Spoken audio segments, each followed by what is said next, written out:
all rise. Department 1 of the Superior Court is now in session. Judge J. Russell S. Nones presiding. Almighty God, we stand in your holy presence as our supreme judge. We humbly beseech you to bless and inspire us so that we think safe and do will be in accordance with your will. Enlighten our minds, strength, our spirit, and fill our hearts with maternal love, wisdom, and understanding, so that we can become effective channels of truth, justice, and peace in our proceeding today. Guide us in the path of righteousness for the fulfillment of your stated glory. Amen. Please call the case. For hearing, criminal case number 910-911, People of the Philippines versus Jan Perez, Michael Angelo Peña for violation of murder and robbery.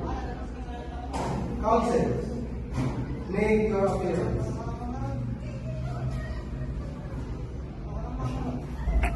I am Prosecutor Rabang. I am representing the people of the Philippines.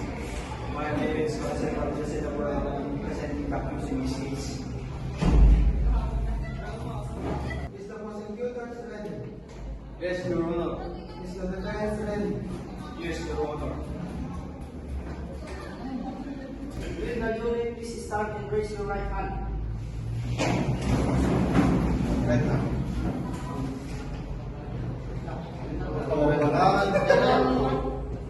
Do each of you swear that you will fairly try the case before this court and that you will return a true verdict according to the evidence and the instructions of the court?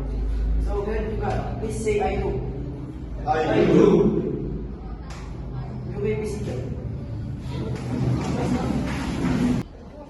Your Honor, ladies and gentlemen of the jury, the defendant has been charged with a crime of robbery and double murder.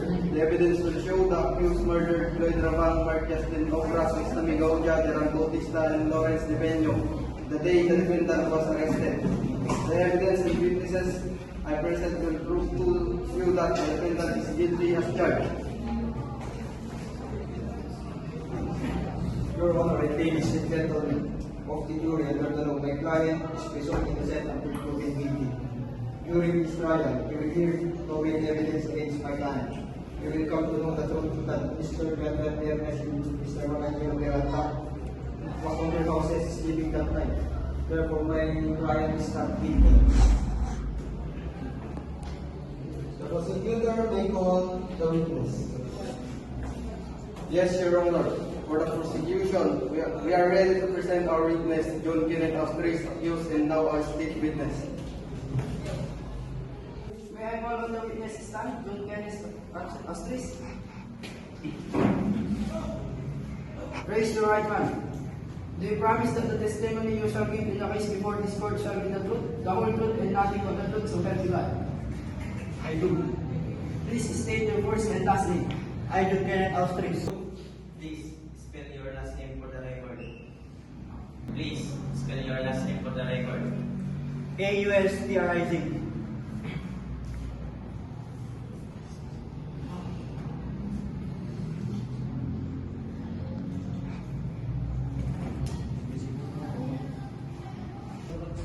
Do you wish to examine, prosecutor?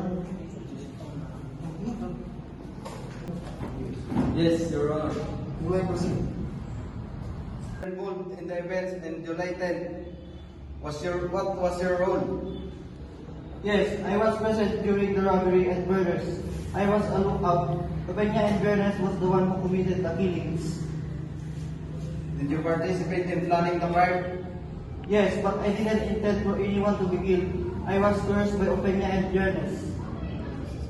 What specific details can you provide about Peña and Bernes' being action that night? They used force to break in and guns to kill the victim. They also took a lot of money from the victim's pocket. I saw them with it later. Mr. Astris, and you're hoping for leniency in exchange for your testimony, correct? Yes, Your Honor. Why should the jury believe your account over accused name. Do you have any question, prosecutor? No, Your Honor. Do you wish to cross-examine counsel?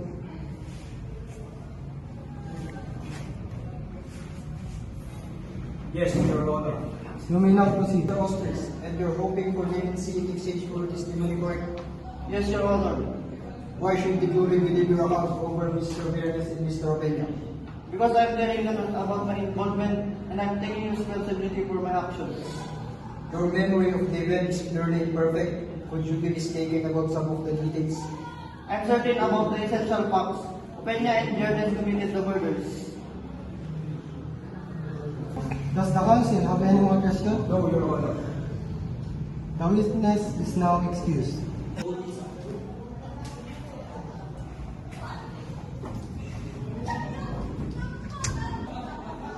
One of the accused and has already pleaded guilty for the crime committed, Ferdinand Naliana Jr.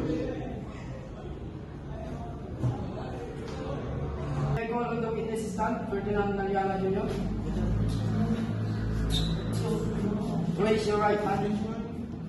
Do you promise that the testimony you shall give in the case before this court shall be the truth, the whole truth, and nothing but the truth, so help you God? Yes, I do. Please state your first and last name. N-A-L-L-A-N-A. Naliana. Please spell your last name for the N-A-L-L-A-N-A.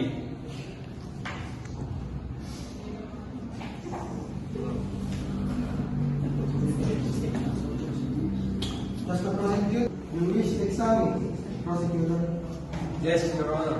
you may now proceed.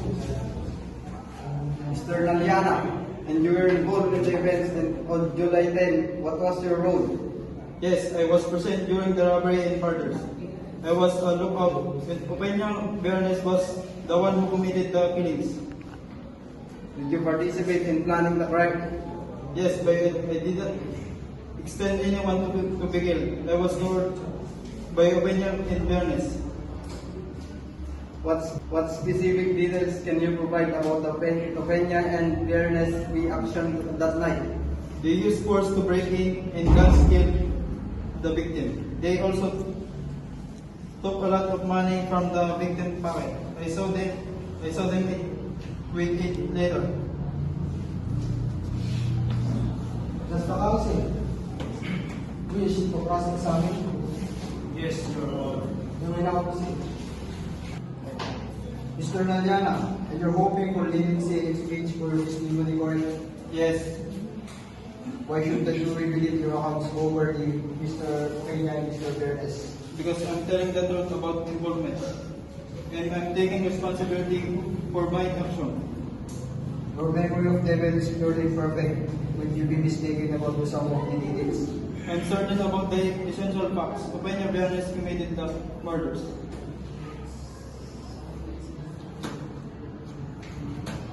Does the counsel have any more questions? No, Your Honor. Any questions for counsel? Thank you, Honor. I have no further questions. The witness is now excused. Does the defense? The witness is now excused. Does the prosecutor have any more witness? Umamanong po. No, Your Honor. The prosecutor is now at rest. Your Honor, the people raised their case. Is the defense ready with its case? Yes, Your Honor. I call the defendant. This is stand. We promise that the testimony you shall give in the case before this court shall be the truth, the whole truth, and nothing but the truth, so help you God. Yes, I do.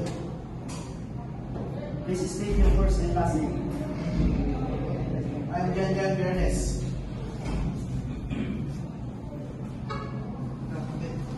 Please spell your last name for the record. Viernes.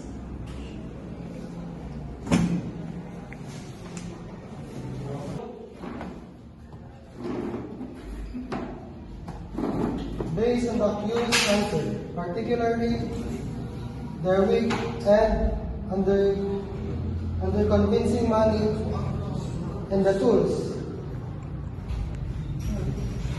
The accused answer, particularly their weak and unconvincing explanation regarding the money and the tools, coupled with the witness testimony, create a strong case for guilt. The accused's admission of presence at the scene, coupled with their inability to provide credible explanation for the incriminating evidence, seals their fate. This demonstrates how a guilty verdict can be secured through careful questioning and the accused's own words.